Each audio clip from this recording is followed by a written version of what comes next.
Good evening and welcome, ladies and gentlemen. The Nari Shakti Vandan Adhiniyam, that is the Women's Reservation Bill, has been introduced in Parliament, ladies and gentlemen. It is a historic moment for the country. Truly, the biggest gender-based reform for the temple of our democracy. For ladies and gentlemen, this country has institutionalized women's representation in the 1990s at the grassroots level. But for the sake of politics, for the sake of coalition compulsion, and for the sake of the outright lack of political will, the women's reservation issue had been for decades deliberately kept on the back burner.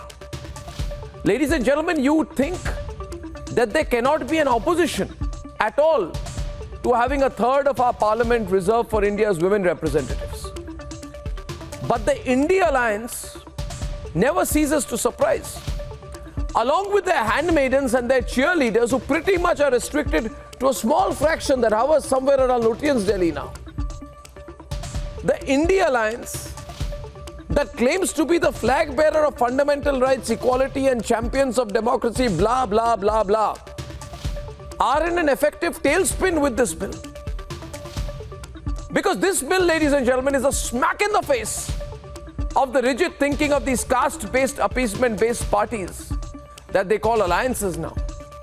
Because women who were seen so far as a vote bank for appeasement and appeasement only are being seen instead as a mandated voice for democratic representation.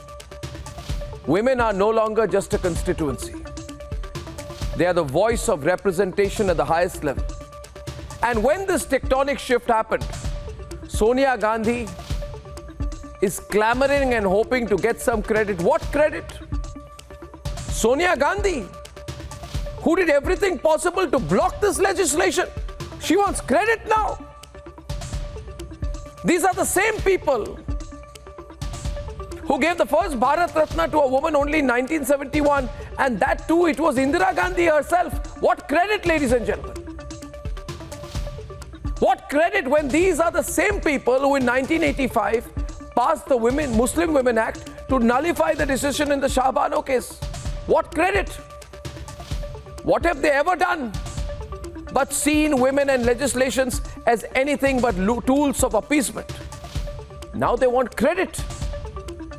And to top it all up, true to form, the likes of Owaisi and the reservation within reservation for Muslims. The Samajwadi Party wants reservations within reservations for OBCs. At what point, ladies and gentlemen, will we finally break out of this mindset? At what point will the India Alliance, the dotted alliance, be able to break away from the shackles of the bygone era of appeasement politics and be able to make sense, let alone deliver on a vision for India? What Narendra Modi has done with the Women's Reservation Bill has silenced his critics, but we don't care about that. This country is never going to be the same again, viewers. True equality, true representation, absence of prejudice, elimination of bias.